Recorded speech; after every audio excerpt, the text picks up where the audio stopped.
Continuando então com o nosso tema que nós começamos abordando sobre a Bíblia Sagrada, as Escrituras Sagradas, hoje nós vamos tocar em um outro assunto, em um outro ponto que é também importante. Mas antes, quero fazer uma correção do nosso vídeo anterior. Nós falamos que a Palavra de Deus, a Bíblia Sagrada, contém 67 livros. Na realidade, contém 66 livros, sendo que 39 nós encontramos no Velho Testamento, no Antigo Testamento, e 27 livros nós encontramos no Novo Testamento, fazendo um total de 66 livros e não 67. Por essa falha, eu peço desculpa. Querido, hoje eu gostaria de meditar com você algumas coisas interessantes desse livro. E antes eu gostaria de ler com vocês dois textos da Bíblia. O primeiro encontra-se no livro de João, no capítulo 17, verso 17, que diz o seguinte: santifica-os na verdade, a tua palavra é a verdade. O que é verdade? Existem dois tipos de verdade. Existe a verdade relativa e a verdade absoluta. O que é verdade relativa? Verdade relativa é a sua verdade, é a minha verdade. São verdades que são formadas a partir do princípio, da forma como você foi criado, da maneira como que você vê as coisas, que é a cosmovisão, a forma como que você vive, né? A sua experiência pessoal faz com que você tenha a sua verdade. Necessariamente, não há uma necessidade de que a sua verdade prevaleça e a sua verdade seja a minha verdade. E é por isso que precisa existir respeito, precisa existir a liberdade de expressão dentro de um princípio que nós chamamos princípio do respeito. Você tem a sua verdade, eu tenho a minha verdade. Agora existe uma outra verdade, que é a verdade absoluta. Essa verdade absoluta muitas vezes choca com a verdade relativa, ou seja, nós confundimos as coisas, né? Colocamos a verdade absoluta como sendo uma verdade relativa, e na verdade não é. Por quê? Porque a verdade absoluta é aquela verdade que, em cima de evidência e em cima de fatos, é comprovada a verdade. Então isso é uma verdade absoluta. Pode ser que você não aceite a verdade absoluta no momento, porque você tem as suas ideias, como já disse, você já tem a sua verdade pré-estabelecida. Então você não aceita uma outra verdade que não seja a sua. Mas com o passar do tempo e com a sua experiência sendo renovada todos os dias, você acaba vendo que você realmente estava errado diante de um fato, diante de um assunto. Quer um exemplo?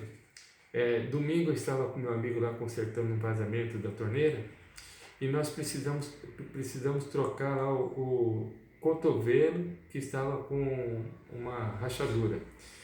E aí trocamos o cotovelo e houve uma necessidade de colocar um prolongador para poder encaixar nesse cotovelo novo que foi colocado. Só que eu achei que não precisava colocar. E dentro da minha experiência de encanador, né, que é zero, eu falei para o meu amigo assim, não precisa colocar prolongador. A torneira vai encaixar direitinho, direto lá no cotovelo. Só que ele teimou comigo que eu tinha que colocar o prolongador. E houve aquela discussão bem séria mesmo. Por fim, nós descobrimos na hora de colocar lá a torneira no cotovelo, para encaixar a torneira lá na parede, nós descobrimos que precisava usar o prolongador. Ou seja, a verdade absoluta era de que precisava colocar um prolongador.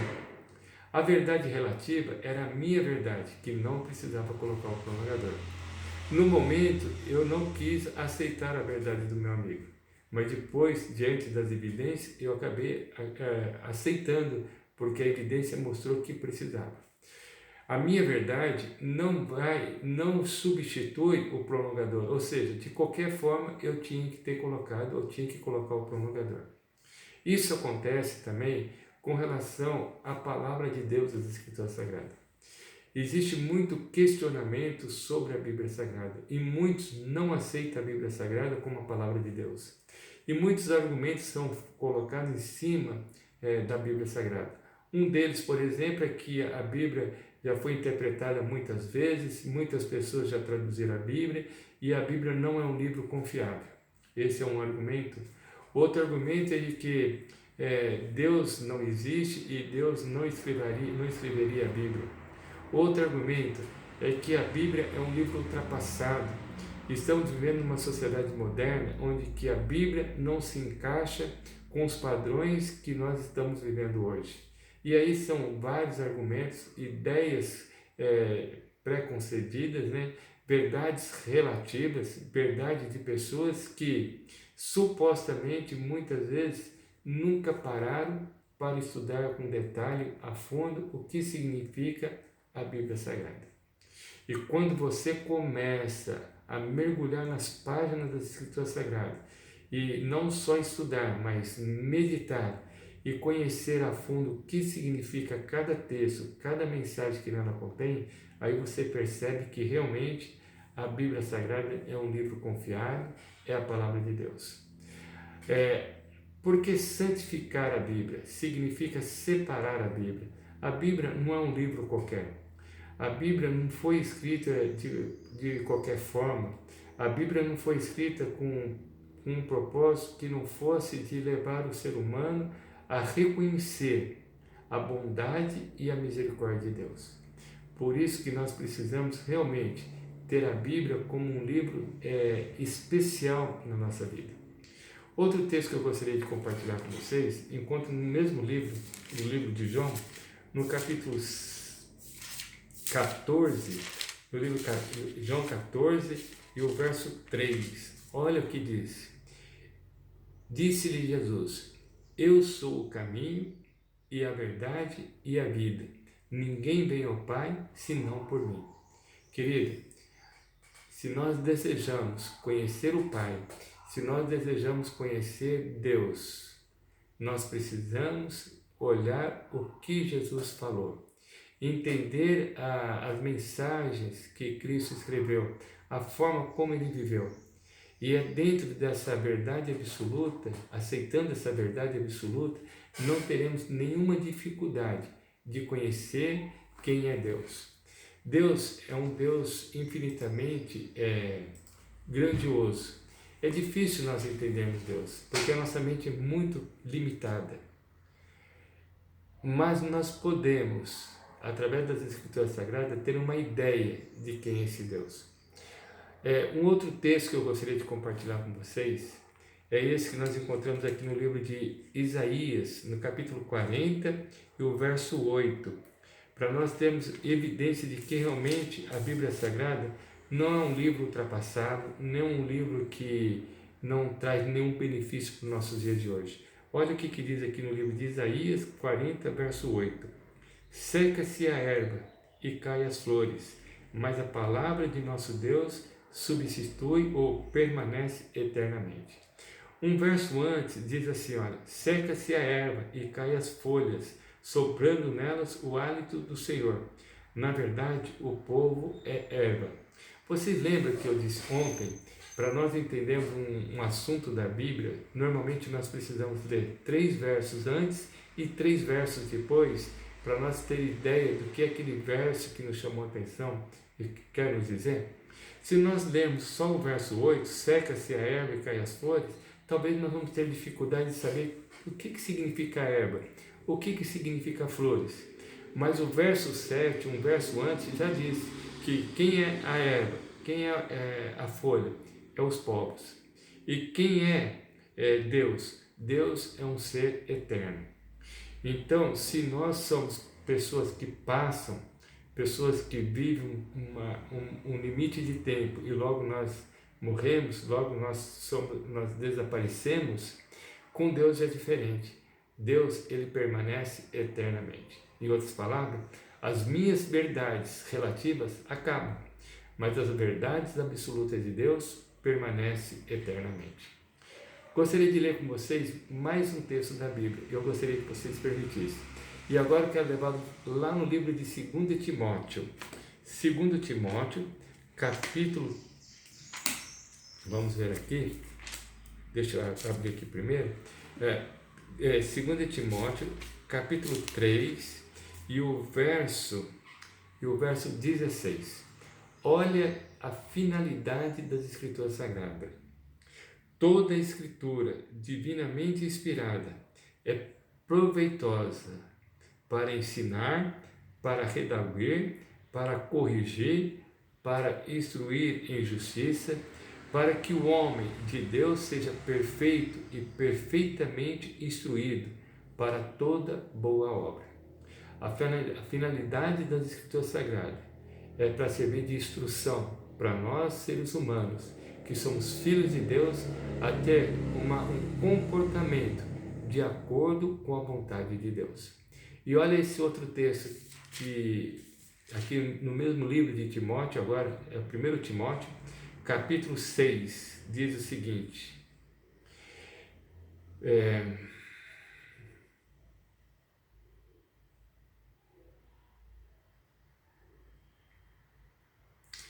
Capítulo 6, verso 3.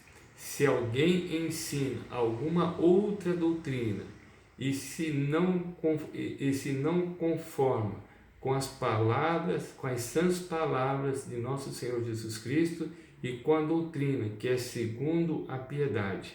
Ou seja, querido, nós não podemos ensinar diferente daquilo que a Bíblia Sagrada nos ensina. Porque a Bíblia Sagrada é uma verdade absoluta.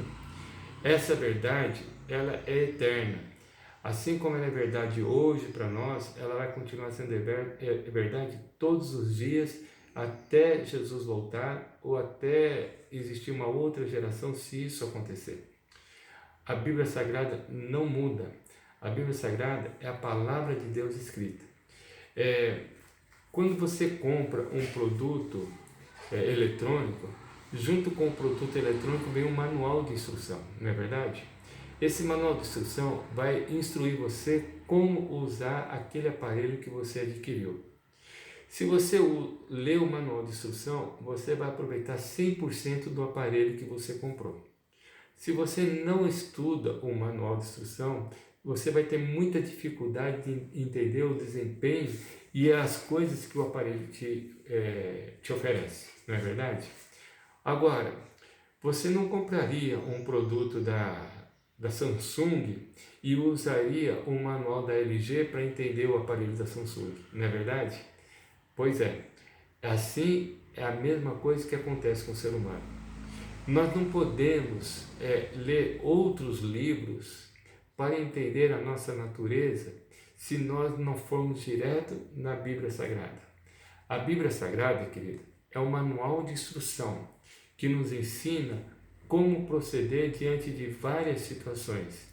A Bíblia Sagrada nos ensina como conviver com situações que muitas vezes pode ser que para nós não tem solução. Vocês lembram que eu falei que a Bíblia Sagrada é dividida em história? Quando você conhece as histórias de personagens que viveram no passado, você vai perceber que são semelhantes à sua experiência que você está vivendo hoje. E da mesma forma como eles tomaram uma decisão e resolveram os problemas deles, a mesma solução nós precisamos tomar. Hoje eu quero terminar esse vídeo por aqui. Amanhã nós vamos voltar com esse assunto novamente, esperando que nós possamos ter na nossa mente, querido, que a Palavra de Deus, a Bíblia Sagrada, é um livro que existe para nos ensinar como viver nesse mundo de tantos problemas, de tantos desafios e vencer cada obstáculo que aparecer diante de nós. Precisamos ter fé, e essa fé só é possível ser desenvolvida em nossa vida quando nós conhecemos de fato e de verdade o que Deus fez e o que Deus faz por nós todos os dias. Gostaria de orar com vocês, pedindo para que Deus possa realmente, da mesma forma que inspirou homens do passado